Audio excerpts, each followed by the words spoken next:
Morjens! Mulla on tässä tosi tarinoita, minkälaisia asioita isät on joutunut kokemaan erilaisissa tilanteissa huoltajuuteen ja yhteiskunnan palveluihin liittyen. Nämä kaikki kertomukset julkaistaan anonyymisti. Lähdetäänpä liikenteeseen. Kävimme lapsen äidin kanssa lastenvalvoilla ja siellä elatusmaksujen osalta tuli suositus, että ei kummankaan tarvitse maksaa toisilleen johtuen tulotasoista ja lapsen ollessa viikko periaatteella meillä molemmilla. Myöhemmin lapsen äiti kuitenkin jostain syystä päättikin, että isähän täytyy maksaa ja ottikin vielä yhteyttä lastenvalvojaan. No sieltä tulikin sitten puhelua, joku joka ei ollut aikaisemmin tätä hoitanut ja sanoi näin, suora lainaus. Parempi on suostua äitin vaatimukseen, jos äitit lähtee liikkeelle, niin et enää lastasi näe. Mä toistan vielä. Lastenvalvoja siis sanoi, parempi suostua äitin vaatimuksiin, jos äitit lähtee liikkeelle, niin et enää lastasi näe. Valitin lastenvalvojan toiminnasta. Tehtyyn valitukseen annettiin vastine, jossa pahoiteltiin kohtelua, mutta tekijä vetoaa muistamattomuuteen, eikä johtanut toimenpiteisiin. Kuulostaa siltä, että lastenvalvonta suojelee omiaan. Että semmoinen tapaus. Mennäänpä seuraavaan. Jonkin aikaa eron jälkeen tuli ilmoitus, että on varattu aika lastenvalvojalle ja aiheena on elatusmaksut. Kysyin lapsen äidiltä, että eikö näitä voisi sopia keskenään. Ei kuulemma käy. Kysyin, että no mitä summaa olit ajatellut? Lapsen äiti sanoi sellaisen summan, joka oli käytännössä lapsen koko elatuksen tarve kuukaudessa, eli minun olisi pitänyt maksaa niin sanotusti kokonaan lapsen laskennallinen elatuksen tarve 1. Kysyin, että no mihin tämä summa perustuu? Vastaus oli samaa luokkaa mitä kaveri saa. Siis toistetaanpa tämä. Eli vastaus oli samaa luokkaa mitä kaveri saa. Lastenvalvojalla sitten lapsen äiti yritti sanoa, että mitä kaikkea ei saisi laskea niihin tulotasoihin ja mitä pitää ottaa huomioon ja mitä ei saa ottaa huomioon. Siis melkoinen show. Otetaanpa tähän muutamia lyhyempiä kertomuksia. Menin neuvolaan kahdestaan lapsen kanssa. Ensimmäinen kysymys neuvolan tädiltä oli, eikö äiti päässytkään tulemaan, tuliko jokin este? No, ei ollut alun perin äidin tarkoituskaan tulla, sovimme, että minä käyn. Ja näitäpä riittää. Mennäänpä seuraavaan. Kun esitin neuvolassa lapsen vieraannuttamiseen liittyvän huolen, sepä muuttui omakantaan kirjattuna niin sanotusti huolettomaksi. Niinpä käräjilläkin lausunnot näyttävät, että kaikki olisi ok, eikä mitään huolia ole. Ketä tässä suojellaan? On ryhmiä, missä opastetaan, miten etävanhemmalle saadaan ongelmia aikaiseksi ja myös ohjeistetaan vieraannuttamiseen liittyviä keinoja. Ryhmissä ohjeistetaan, että ketä asianajajia kannattaa käyttää, jotka runnovat rahanhimoisena lapsiasiat äidin hyväksi ja rikkovat lasten ja isän välit jopa pysyvästi. Kukaan ei auta, kukaan ei puutu, ei lastenvalvoja, ei sosiaalitoimi, ei lastensuojelu. Asianajajat nostavat kädet pystyyn, kun ei ole työkaluja. Toinen vanhempi saa tehdä mitä vaan, eikä siihen puututa.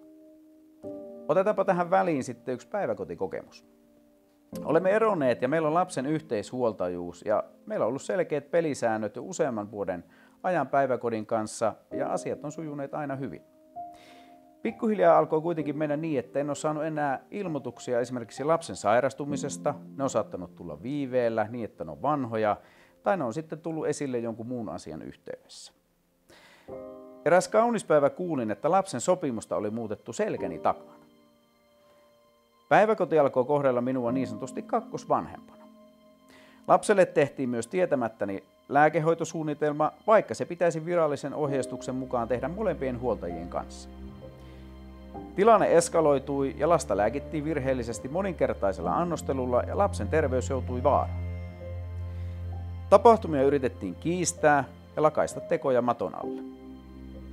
No, loppujen lopuksi virhe myönnettiin. Mikäli olisin toisena virallisena vanhempana osallistunut ohjeistuksen mukaisesti lääkehoitosuunnitteluun, lapsen terveyttä ei olisi saatettu vaaraan. No niin, mennäänpäs käräjätarinoihin. Kyllästyin lapsen vähäisiin näkemisiin ja jatkuvaan tapaamisten peruuntumisiin, joten yritin oikeuden kautta saada lisää aikaa meille. Aluksi näytti hyvälle ja tuomari suhtautui myönteisesti ajatukseen, että lasten näkemistä lisättäisiin. Mutta kun päätös tuli, tuomari meni äidin puolelle. Esille nostettu tapaamisten estäminen ja vieraannuttamisen viittaava toimintaan, tuomari totesi, äiti osoittaa toipumisen merkkejä. Eli äiti osoittaa toipumisen merkkejä henkisestä väkivallasta, mitä hän tekee lapselle ja toiselle vanhemmalle. Otetaanpa seuraava. Vastapuolen vaatimukset ja vielä hieman ennen käsittelyä esitetyt lisävaatimukset menivät täysin sellaisenaan, mitkä sitten tuomari myös päätti. Mitään minun vaatimuksia ei huomioitu. Oli hassua huomata, että vastapuolen asianajaja ja tuomari tykkäilevät toistensa Facebook-päivityksistä. Herääkin kysymys, miten se päätös menikin niin yksin vastapuolen juristi ja tuomarin toimesta. No niin, mennäänpä seuraavaan. Lapsen äiti muutti 50 kilometrin päähän, jotta välimatka kasvaisi. Lapsen äiti vei myös lapsen tapaamiset käräjille väkisellä juristinsa kanssa, ei halunnut sopia mitään. Sai muutettua tapaamiset itkutarinoilla ynnä muilla niin, että säännölliset tapaamiset muuttuivat joka toiselle viikonlopulle. Käräjillä määrättiin, että minä kuskaan lasta jatkossa, vaikka aikaisemmin ne jaettiin. Nyt kun lasta en enää näe säännöllisesti, lapsen puheessa on alkanut tulla selviä äidin tahtotiloja ja käytös on välillä hyvin erikoista. Nyt äiti on alkanut myös hankaloittamaan lapsen ja minun tapaamisia. Saa nähdä, milloin tapaamiset loppuu kokonaan.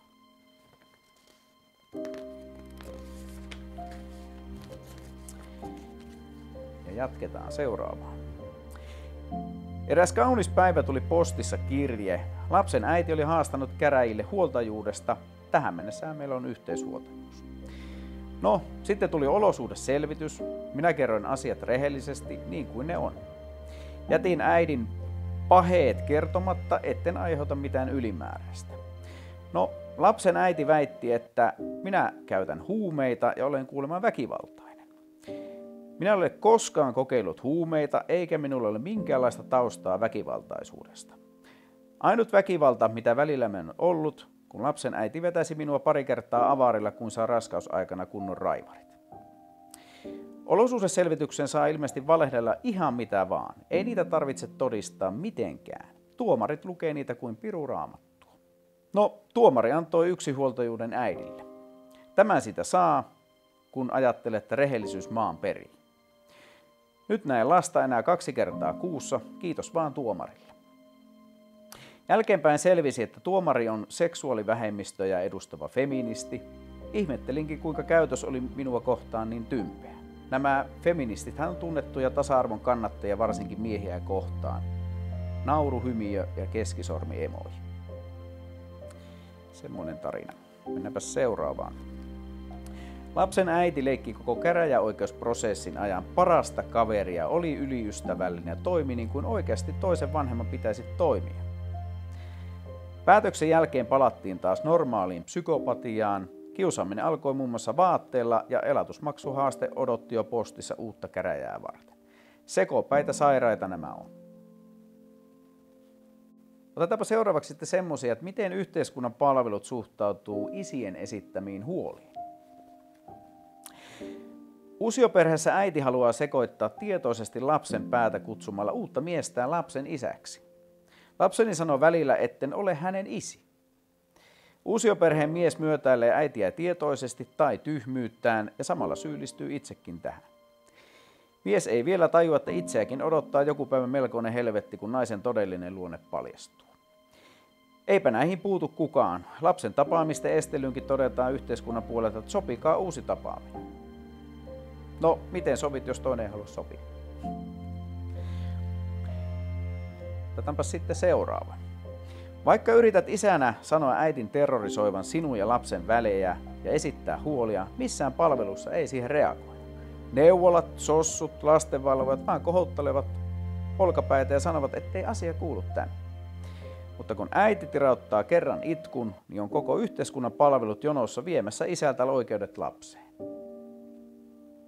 Otetaan tähän loppuun sitten semmoinen yksi tarina, mikä on todella ikävä ja se on semmoinen, mihin nämä asiat voi johtaa äärimmilleen, kun nämä annetaan yhteiskunnassa tapahtua. Varsinkin tämän vieraannuttamisen osalta.